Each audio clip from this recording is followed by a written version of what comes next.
Muito obrigada por ter aceito o convite e nós que estamos honrados pela sua participação. Hoje vamos falar sobre educação inclusiva, barreiras e soluções.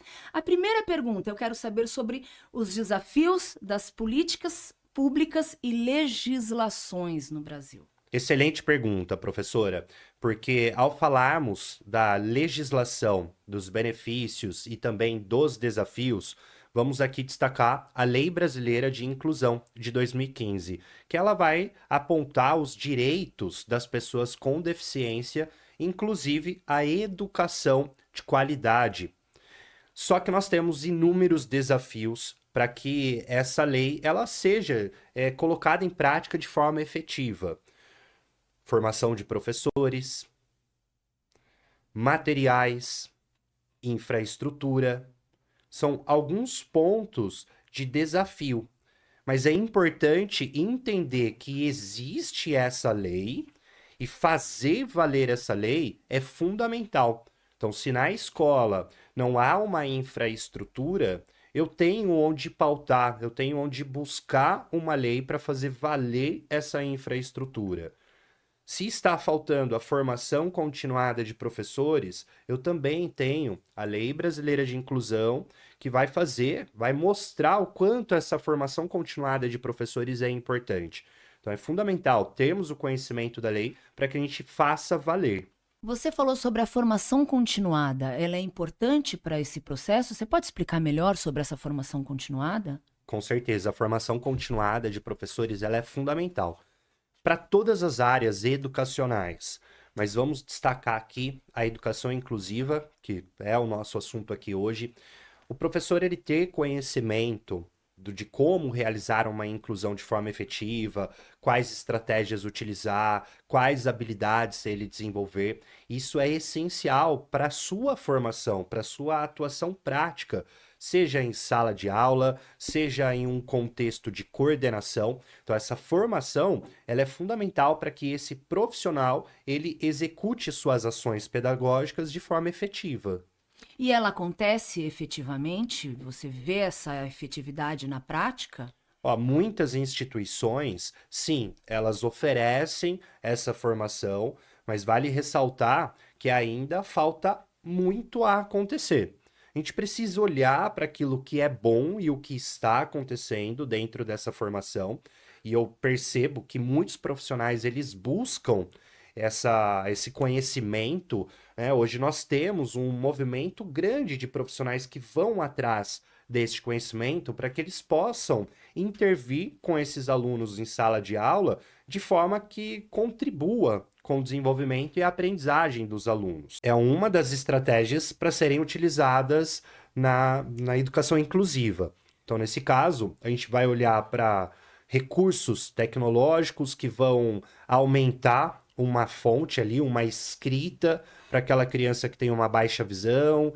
A gente vai falar sobre recursos também auditivos, elementos que a gente vai trabalhar com tablet, com recursos tecnológicos, em que essa criança, por meio da imagem, por meio do toque, ela vai se comunicar, recursos concretos, tudo isso facilita o ensino e também a aprendizagem das crianças com deficiência.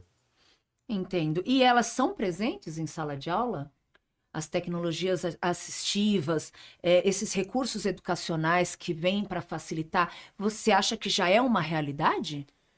Não podemos generalizar, mas sim, é uma realidade. Muitas escolas, elas têm sim acessibilidade a esses recursos, mas nem todas, Tá. né? Porque senão a pessoa vai nos ver nessa conversa, mas a escola que eu atuo ou a escola em que meu filho estuda não tem. E aí o que acontece? Buscar na lei brasileira de inclusão essa acessibilidade. O que essa criança precisa? Porque é importante compreendermos essas características. Eu posso oferecer uma estratégia para a criança A que ela não é um bom recurso para a criança B, mas eu consigo buscar essa tecnologia para que eu ofereça para a criança A. Para a criança B, talvez seja uma outra estratégia, mas é entender que, em muitos casos, elas estão sim já inseridas em sala de aula, mas em outros ainda não. E nesses casos que elas não estão inseridas, é entender quem é esse sujeito, quem é essa criança que necessita dessa tecnologia assistiva? Qual é a característica dela? Qual tecnologia eu posso buscar para oferecer?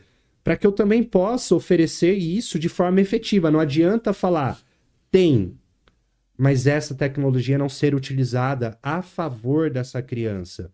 Já, né, vi situações da escola ter um baita laboratório de informática, Tá. muito legal, e esse laboratório não ser utilizado por falta de formação, por falta de mão de obra, professor que saiba lidar com todo aquele equipamento. Então, tem pontos aí importantes de serem destacados, mas trazendo aqui para o que você perguntou, sim, essas tecnologias, elas já são uma realidade em muitos casos, outros ainda não. A gente precisa entender, buscar na lei e fazer com que isso aconteça. Isso é importante que você falou, né? Para as pessoas terem essa propriedade de ir buscar, né? De saber que possuem o direito de ter esse acesso, né?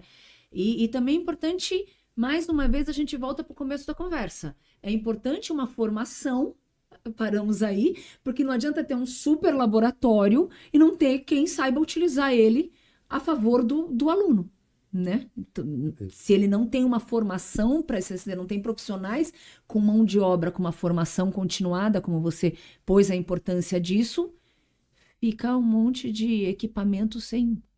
Exatamente. Porque quando a gente fala em educação inclusiva, tem sim os seus desafios, como eu citei. Mas hoje nós também temos avanços em leis que vão favorecer com que isso aconteça. Mas eu preciso buscar entender. Eu preciso buscar compreender e como fazer com que essa lei ela seja colocada em prática de forma efetiva. E o que me vem na mente ao você falar isso é a gente pode ter esses equipamentos, a gente pode ter e precisa ter o conhecimento para utilizá-los, né? E a gente precisa relacionar no meio de tudo isso o cérebro, né? Como que esse cérebro aprende frente a esse tipo de estímulo, né? Para que a gente consiga fechar essa aprendizagem, né? Esse contexto de ensino-aprendizagem.